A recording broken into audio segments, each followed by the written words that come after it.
Hello viewers, welcome to our channel. నేను మీ Charan Parimi. Hero ధనుష్కి రెడ్ కార్డు ప్రకటించిన తమిళ ప్రొడ్యూసర్స్ కౌన్సిల్. అంటే ధనుష్ ఇక సినిమాలు చేయొద్దు అన్నట్టుగా ఆయన బ్యాన్ చేసినట్టుగా రెడ్ కార్డు అయితే ప్రకటించారు. ఈ రెడ్ కార్డు అనేది మామూలుగా స్పోర్ట్స్లో చూస్తుంటాం. మనం ఫుట్బాల్లో కావచ్చు, హాకీలో కావచ్చు, ఎవరైనా ఎక్స్ట్రాలు చేస్తే వాళ్ళ మీద రెడ్ కార్డు ప్రకటించి వాళ్ళని కూర్చోబెడతారు పక్కన. వాళ్ళని ఒక మ్యాచ్ నిషేధం విధించడము ఇలాంటివి జరుగుతూ ఉంటాయి. సో ఈ పద్ధతిలో ఈయన మీద నిషేధం ఏ తరహాలో విధించారనేది ఒకసారి గమనిద్దాం. ఎందుకు అసలు ఇలా చేశారు? ఎందుకంటే ధనుష్ ఈ మధ్యనే రాయన్ సినిమాతోటి తమిళ్లో అయితే బ్లాక్ బస్టర్ కొట్టాడు. తెలుగులో యావరేజ్గా నడిచింది, కానీ తమిళ్లో దాదాపు 150 కోట్లు కలెక్ట్ చేసింది. సో అది కూడా తన సొంత డైరెక్షన్లో తన 50వ సినిమా అది. సో ఇంత బాగా మంచి పాపులారిటీలో నడుస్తున్న హీరో మీద ఎందుకు ఇలాంటి బ్యాన్ అయితే చేయాల్సి వచ్చింది? ఏం చేశాడు ఈ ధనుష్ అనే క్వశ్చన్ అయితే వస్తుంది. ధనుష్ మీదనే కాదు, కొంతమంది హీరోల మీద కొన్ని ఆంక్షలు అయితే వీళ్ళు పెట్టడం జరిగింది. సో దాంతోపాటు అసలు ఈ కౌన్సిల్ ఏమేమి నిర్ణయాలు తీసుకుందనేది ఒకసారి గమనిద్దాం. అంటే దీనివల్ల ఇప్పుడు ధనుష్ తెలుగు సినిమాలు లైన్గా చేస్తున్నాడు. కుబేరా సినిమా ఉంది, శేఖర్ కమ్ముల అలాగే నాగార్జున కాంబినేషన్లో. సో మరి ఆ సినిమాకి ఏమైనా ఇబ్బంది ఎదురవుతుందా? అలాగే ఇక తమిళ్లో కూడా ఆయన పెద్ద స్టార్లతో చేస్తూ ఉన్నాడు. సో వాటికి ఏమైనా ఇబ్బంది అవుతుందా అనేది చూడాలి. ఈ ప్రొడ్యూసర్స్ కౌన్సిల్ ఏం చేసిందంటే, చాలా కాలంగా కొన్ని సినిమాల రిజల్ట్ని అలాగే కొన్ని సినిమాల విషయంలో ప్రొడ్యూసర్స్ పడుతున్న ఇబ్బందుల్ని వీళ్ళు గమనిస్తూ వస్తున్నారు. సో ఆ విధంగా చూసినప్పుడు చాలా కాలం క్రితం స్టార్ట్ అయిన గౌతమ్ మీనన్ సినిమా ధ్రువ నక్షత్రం, ఆ సినిమాలో హీరో చియాన్ విక్రమ్. ఆ సినిమా స్టార్ట్ అయ్యి దాదాపు 5-6 ఏళ్ళు దాటిపోయింది. అది ఎప్పుడో పూర్తయింది, కానీ రిలీజ్ అవుతుంది అంటూ అలా సాగుతూ ఉంది. సరిగ్గా బిజినెస్ అవ్వకో లేకపోతే ఆర్థిక లావాదేవీలు తేలకో ఆ సినిమా అలా పెండింగ్ అయిపోయింది.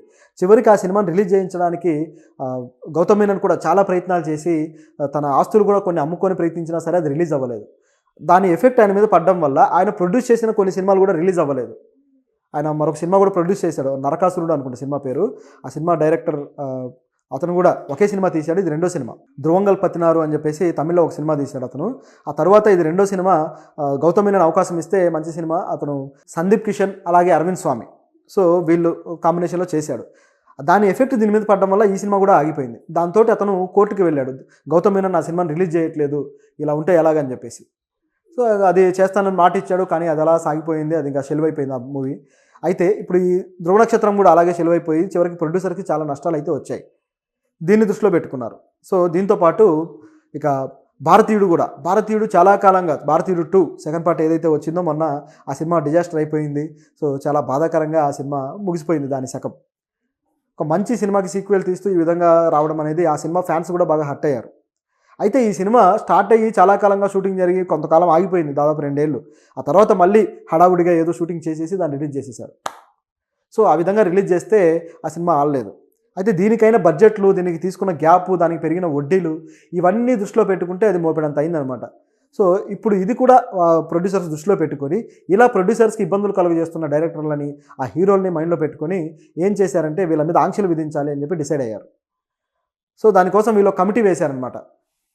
అంటే ప్రొడ్యూసర్స్కి చెప్పిన బడ్జెట్ ఎంత, వీళ్ళు పెంచుతున్న బడ్జెట్ ఎంత, వీళ్ళ అగ్రిమెంట్లు ఎందుకు వైలేట్ చేస్తున్నారు, చెప్పిన బడ్జెట్ ప్రకారం అగ్రిమెంట్ ఉంటుంది, దాన్ని వైలేట్ చేయడం ఎంతవరకు కరెక్ట్ అని చెప్పేసి వీళ్ళు కమిటీ వేసి, ఆ కమిటీ ఇప్పుడు దాన్ని దర్యాప్తు చేయబోతుంది. సో దాని తర్వాత వీళ్ళు ఏం చెప్తారనేది చూడాలి.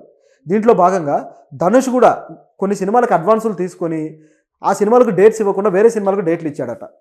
దాంతో ఆ వేరే సినిమా షూటింగ్ పాల్గొంటుంటే ఈ ప్రొడ్యూసర్స్కి మండుతూ ఉంది. అంతే కదా, ఇచ్చిన మాట నిలబెట్టుకోవాలి.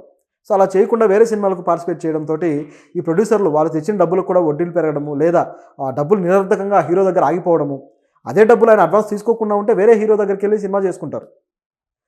సో అలా కాకుండా ఆయన దగ్గర ఆగిపోవడము, మరి ఎప్పుడు ఇస్తారని అడిగితే ఆయన తిరిగి ఇవ్వలేకపోవడము, ఇవ్వకనా అనే క్వశ్చన్ కూడా ఉంది.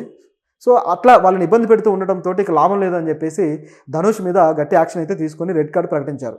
ధనుష్తో ఎవరు సినిమా తీయాలన్నా సరే తమిళ ప్రొడ్యూసర్స్ కౌన్సిల్ యొక్క పర్మిషన్ అయితే తీసుకోవాలి. సో ఆ పర్మిషన్ తీసుకున్నాక ఆ సినిమా చేయాలనేది వీళ్ళ ఒప్పందం. అప్పుడు కూడా వీళ్ళు పర్మిషన్ ఇస్తారా లేదా అనేది మళ్ళీ అదొక చర్చ. ఆ సినిమా బడ్జెట్ ఏంటి, ధనుష్ ఎన్ని రోజులు డేట్లు ఇచ్చాడు, ఆ డేట్ల ప్రకారం ఆయన వస్తాడా రాడా, అడ్వాన్స్ కూడా ఎంత ఇవ్వాలి, ఎంత పర్సంటేజ్లో ఇవ్వాలి, ఒకవేళ చేయకపోతే తిరిగి దాన్ని మళ్ళీ ఇవ్వడానికి అగ్రిమెంట్లో ఏమేమి క్లాజ్ అప్లై చేయాలి, ఇటువంటివన్నీ కూడా వాళ్ళు రూపొందించి పెడతారు. సో దాని ప్రకారమే ధనుష్ నడుచుకోవాల్సి ఉంటుంది. ఇది చాలా పెద్ద ఇష్యూగా మార్చేశారనమాట. సో మరి ధనుష్ ఎందుకు అలా ప్రవర్తించాడు, ఎంత ప్రొఫెషనల్గా ఉంటాడు, చాలా కష్టపడి సినిమాలు చేస్తాడు. ముఖ్యంగా ఆయన అడ్వాన్సులు తీసుకున్నాక ఎక్కువగా ఆయన సొంత సినిమా మీద ఫోకస్ పెట్టాడు. ఆ రాయన్ అనే సినిమా ఆయనే డైరెక్ట్ చేస్తున్నాడు కాబట్టి దాని మీద ఎక్కువ ఫోకస్ పెట్టేసి ఆ సినిమాలకు గండి కొట్టాడనమాట. అది ఇక్కడ వచ్చిన ప్రాబ్లం. సో దీంతోపాటు విశాల్ సినిమాల మీద కూడా వీళ్ళు కాస్త జులుం ప్రదర్శిస్తున్నారన్నమాట. విశాల్ సినిమాలు మేము ఆడనివ్వము అని చెప్పేసి. సో విశాల్ కూడా కొన్ని సినిమాల విషయంలో ఇబ్బందులు కలుగజేశాడు. ఆయన ముఖ్యంగా ఆయన తమిళనాడు ఏదైతే ఆ నటుల సంఘం ఉందో ఆ నటుల సంఘానికి ఆయన అధ్యక్షుడిగా చేస్తున్నారు కదా. సో దాంట్లో ఆయన ఆర్థిక అవకతవకలకు పాల్పడ్డాడు.